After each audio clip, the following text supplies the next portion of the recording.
Well, it's that time of day. New compressor came in. Time to take out the not so happy compressor that decided to shit a bearing. And we'll put in the nice happy compressor. This unit is only about 5 months old, if that.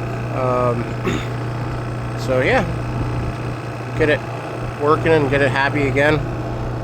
At least it's a beautiful day here in eastern Pennsylvania. A little breezy, but warm enough that you can be out without the sweatshirt on. Quite comfortable. Happy hump day, everybody. Hope the rest of your week goes fast and well.